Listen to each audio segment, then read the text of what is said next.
Paix sur vous, chercheurs de vérité. À l'approche du mois sacré et béni de Ramadan, l'appel à la quête, je vous demanderai d'être très attentifs à ce qui va suivre. Prêchez l'évangile de Dieu comme l'a demandé Jésus, fils de Marie, à ses apôtres et appelez autour de vous à la quête la plus éminente, un rendez-vous avec Dieu pour recevoir l'onction de grâce.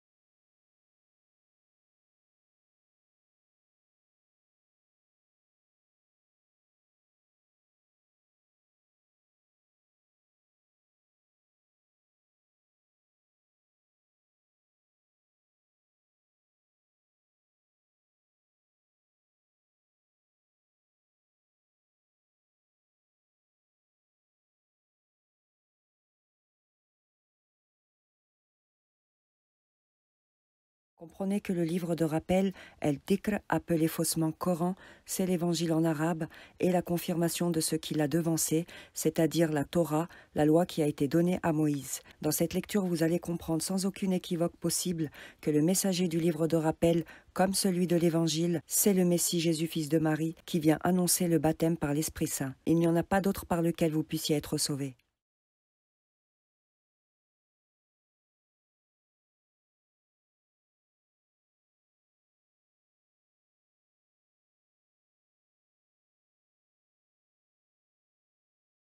L'Évangile est l'enseignement et la parole de Jésus rapportés par les apôtres qui ont cru en lui, l'ont entendu, l'ont vu et l'ont suivi.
Il devient évident que la religion du sunnisme est un grotesque plagiat de l'Évangile. Mohammedoun dans l'Écriture n'est pas un nom propre, mais un adjectif qui qualifie Jésus, le fils de Marie, par le porteur de la louange ou le porteur de la gloire. Ils ont remplacé Jésus, le fils de Marie, et les 12 apôtres de Dieu par Mohammed et ses compagnons, et Marie par Aïcha, son épouse.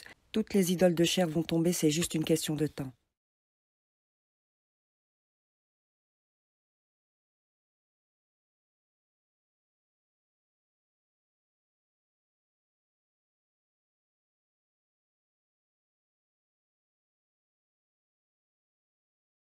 Les apôtres sont les 12 chefs des tribus d'Israël.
C'est assez de vivre dans le mensonge alors que la vérité devient de plus en plus évidente et que Dieu se manifeste à nous pour remettre de l'ordre dans son livre.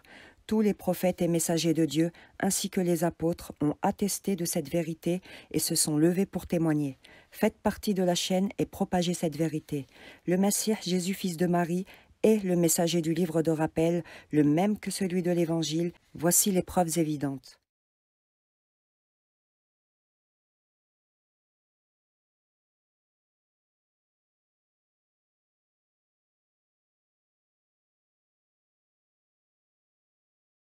La part d'écriture, ce sont leurs évangiles respectifs pour les apôtres et les livres pour les prophètes. Comprenez ici que Dieu témoigne de ces écritures.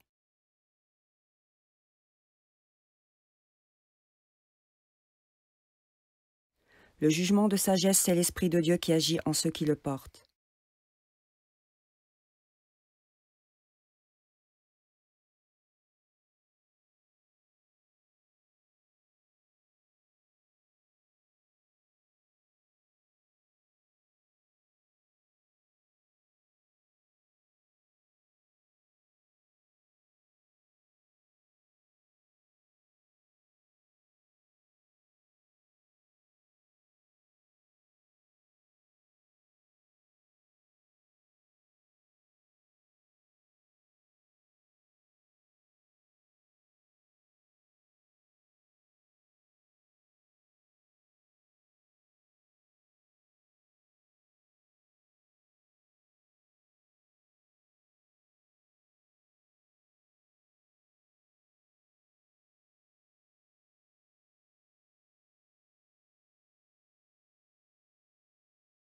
Celui qui suit un autre messager que celui que Dieu a envoyé, après que les évidences soient venues à lui, a tout qualifié de mensonge, et Jésus, fils de Marie, sera un témoin évident contre eux.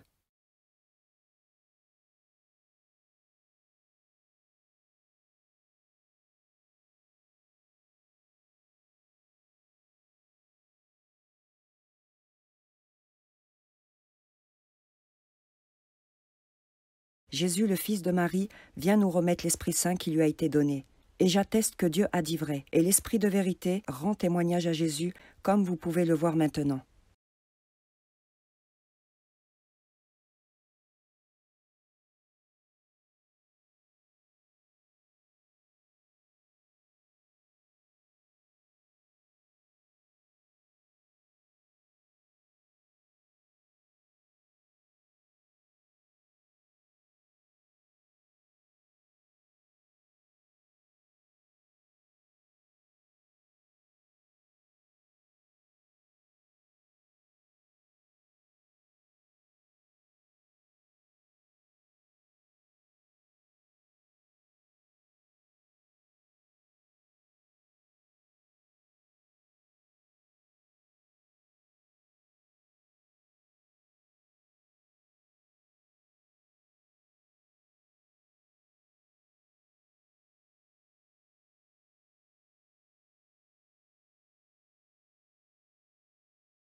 Il n'y a aucune association, car le Messie est la divine parole de Dieu.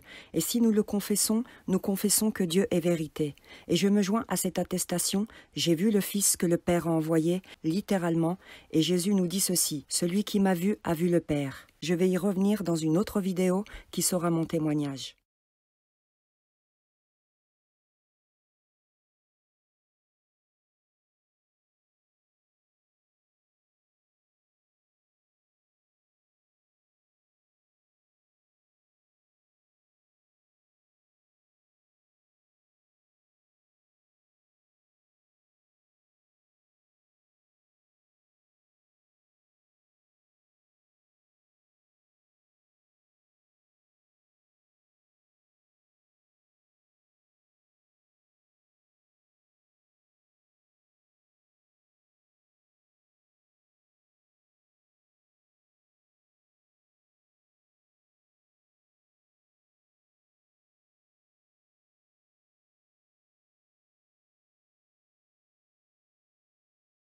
Dans ma quête de vérité, il m'a paru évident que le mois sacré et béni de Ramadan était d'une importance primordiale. Mais pour l'instant, laissons Dieu s'exprimer.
Ceci étant dit, revenons à ce qui nous intéresse, c'est-à-dire comment trouve-t-on le premier jour du mois de Ramadan dans son temps qui lui est imparti? En levant les yeux vers le ciel, tout simplement.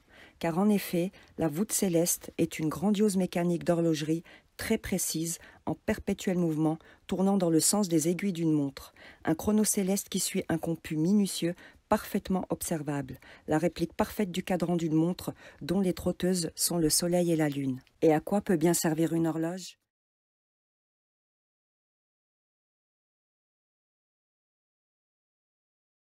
Les événements qui se produisent dans la voûte céleste doivent être minutieusement observés. Ce sont des indicateurs de temps pour nos rites. L'année correspond à un cercle de 360 degrés, qui équivaut à 360 jours plus 4 qui s'intercalent entre les saisons. Ce sont les 2 équinoxes et les 2 solstices. L'année se divise en 12 parties, 12 positions de 30 degrés qui correspondent à 30 jours, dont 4 mois de 31 jours, à cause de ces signes qui marquent le passage d'une saison à une autre. On les appelle la tête des mois.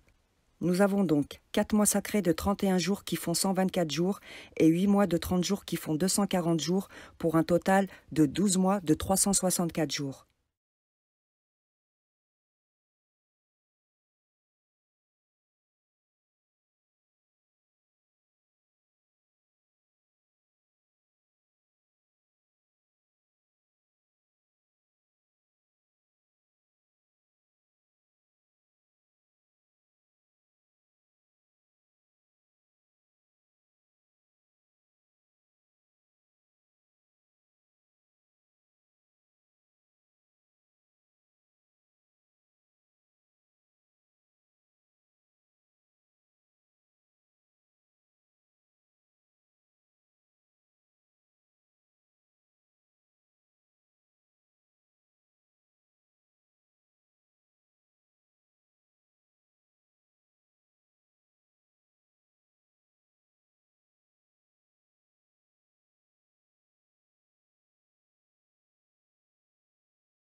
Dieu, dans ses Écritures, nous parle du 7e mois, et pour la plupart des humains, le 7e mois, c'est juillet. Pas pour moi. Nous devons ici partir du principe que c'est lui, Allah, qui a nommé toutes choses, et c'est lui qui inspire et enseigne la langue des oiseaux.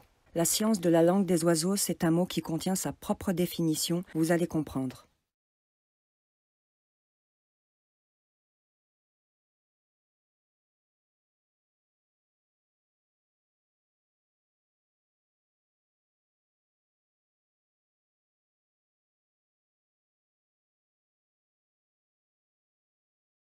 Une grâce évidente lorsque la tromperie et le mensonge règnent sur ce monde. Car en effet, des imposteurs ont déstructuré les Écritures, la parole de Dieu, pour nous égarer loin dans la confusion. Mais ils ne trompent qu'eux-mêmes, car Dieu veille sur la véritable descendance d'Abraham.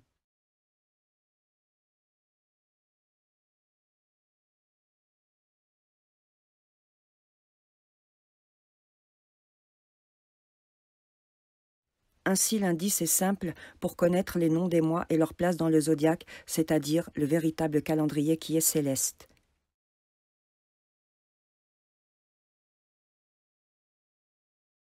L'exemple le plus évident, c'est le mois de septembre. Dans septembre, nous avons le chiffre 7, qui est sa position exacte dans le zodiaque, suivi de octobre, octo qui signifie 8. On continue ainsi pour arriver jusqu'au mois de mars, qui est en évidence le premier mois de l'année, dans lequel se trouve le signe de l'équinoxe de printemps. Ici, c'est dans le nom de la saison que nous avons l'indice. Comme vous le voyez, tout s'emboîte parfaitement. Notez aussi que chaque début de mois se définit par la nouvelle lune.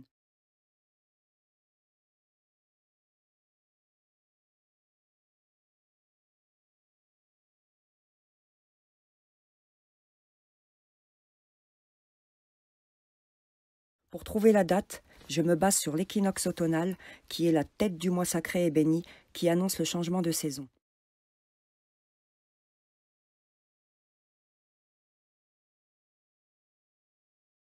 Je regarde ensuite quand aura lieu la nouvelle lune qui la précède et selon les algorithmes qui sont assez précis, nous entrerons dans le mois sacré et béni de Ramadan le 15 septembre 2023. Il ne faut surtout pas s'inquiéter du décalage par rapport au calendrier grégorien.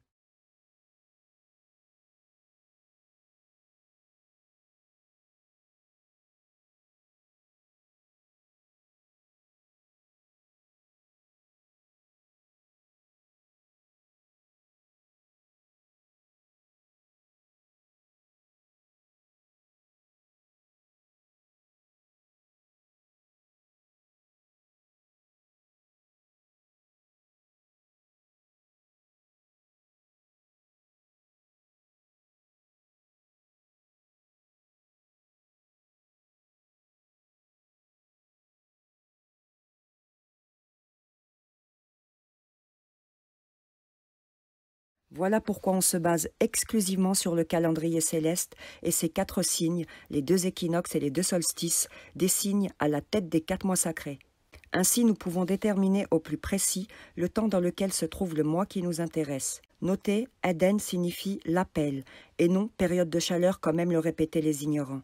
La période de Ramadan, c'est la période du repos pour les hommes qui travaillent la terre. Et Dieu, exalté soit-il, nous dit ceci dans son livre du Lévitique. Au 7e mois, au 10e jour du mois, vous ne ferez aucun ouvrage. Et la saison automnale paraît être judicieuse sur certains points, car en effet, chaque chose entre dans son temps. Les semences et les moissons se font respectivement dans leur période, et les saisons sont déterminantes pour cela.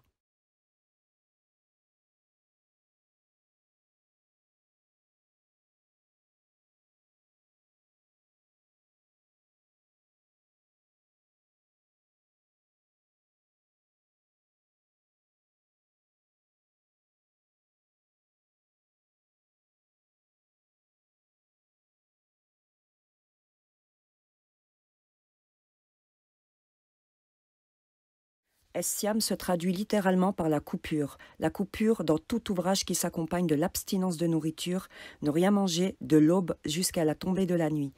Notez que nous sommes tous le corps de Christ. Ainsi, lorsque ce dernier fut poussé dans le désert par le Saint-Esprit pendant 40 jours ici c'est un premier indice pour connaître la durée de la période du jeûne, il ne mangea rien durant ces jours. C'est le deuxième indice qui nous indique l'abstinence de nourriture. Nous comprenons aussi que c'est l'esprit qui pousse à s'isoler pour entrer en méditation, à l'exemple de Marie qui se retira de sa famille dans un endroit éloigné au cours de cette même période pour recevoir le Verbe de Dieu. Elle a été appelée. Notez que lorsque les Écritures de Dieu vous appellent, on plonge dans une profonde méditation et l'âme s'échappe dans l'insondable esprit de Dieu. Mais lorsque l'âme réintègre sa place et que cela se termine, une grande faim alors nous envahit comme après un effort intense. C'est le processus de la descente de la révélation. Le deuxième point dans ce verset, c'est le diable. Prenez garde aux tentations précisément dans ce mois-là. Dieu nous indique dans son livre de rappel de ne pas enténébrer nos âmes d'injustice durant les mois sacrés. Il nous faut donc redoubler d'efforts pour ne faire aucun écart avec ses semblables, et Dieu nous demande d'humilier nos âmes devant lui.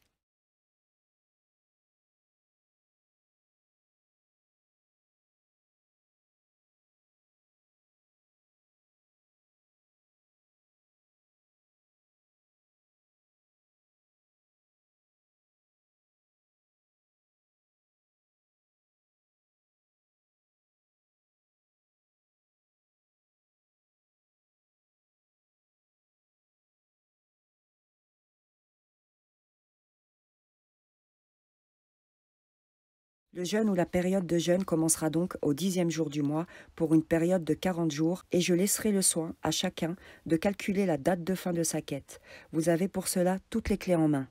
Notez que la nuit de l'équinoxe se produira le 25 septembre. Effet exceptionnel, elle coïncide avec le début de la période du jeûne.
Notez que dans ce verset, il n'est rien précisé pour Moïse concernant le jeûne, car ici c'est la nuit et non pas le jour comme c'était le cas pour Jésus, tout simplement.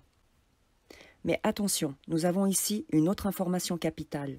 Nous savons que c'est un rendez-vous pour aller à la rencontre du Seigneur. C'est le fameux voyage nocturne de Moïse, lorsque Dieu le fit voyager en songe pendant la nuit bénie de l'équinoxe automnal, d'où l'importance de ne pas décaler cette période du temps qui se situe dans le mois sacré et béni de Ramadan, mois béni à cause de cette nuit justement. Ce mois est une position très précise dans le temps, une porte dans notre univers. Cela a été défini et inscrit le jour où Dieu a créé les cieux et la terre, et nous entrons ainsi dans le signe de la balance par la 7e porte du ciel. On ne peut pas le décaler, tout simplement parce que c'est une science mathématique.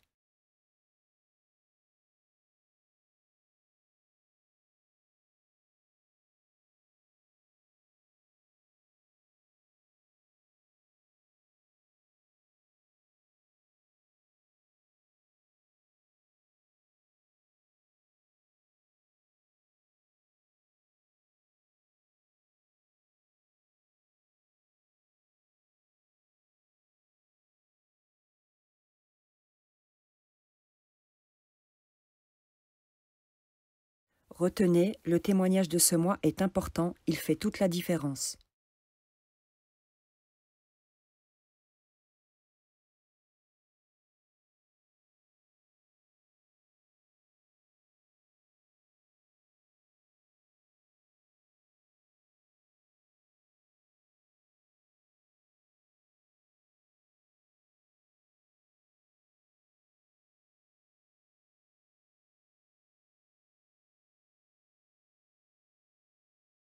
L'Esprit qui vient nous éclairer dans nos lectures et qui concerne toutes les Écritures de Dieu.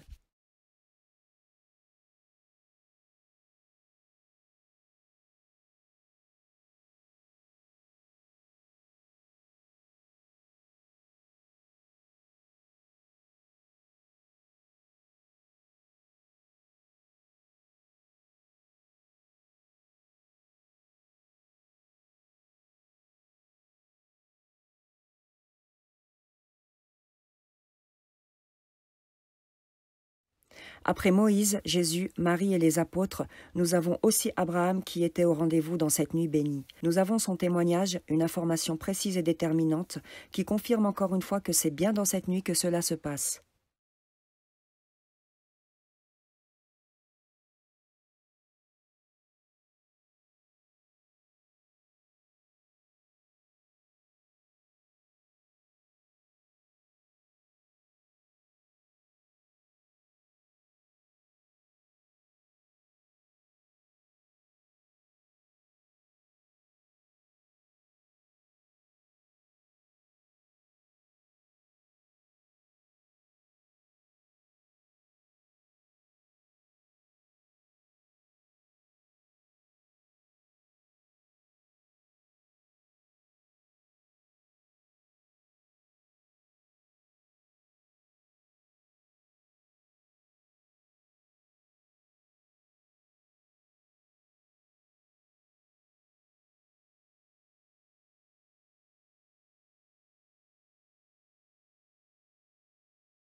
La parole s'est manifestée à Abraham. Il a attesté à jamais la supériorité et l'unicité de Dieu, haute et unique autorité pour les humains. Et l'Éternel, exalté soit son nom, lui fit la promesse du royaume et de l'enseigner à sa descendance pour qu'il garde à jamais le témoignage et perpétue cette connaissance.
Après lecture de ce verset, je me suis posé la question suivante.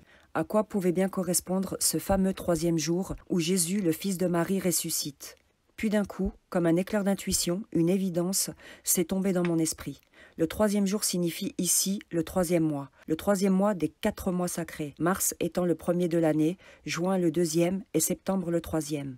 Et considérant que septembre est le mois de la rencontre avec Dieu, ce qui est le sujet, j'ai trouvé le verset suivant qui va parfaitement dans ce sens.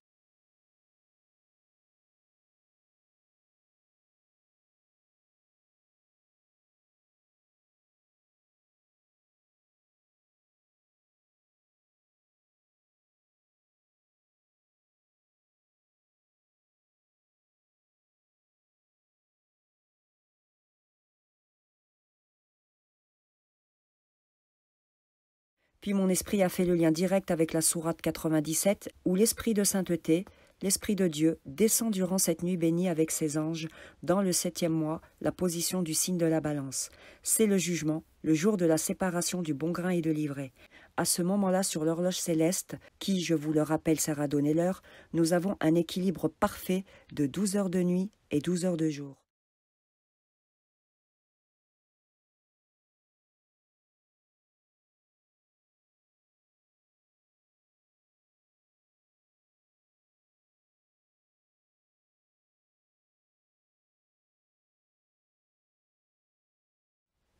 Je souhaite une bonne quête à ceux qui répondront à l'appel d'Allah et de son messager, le Messie Jésus, fils de Marie.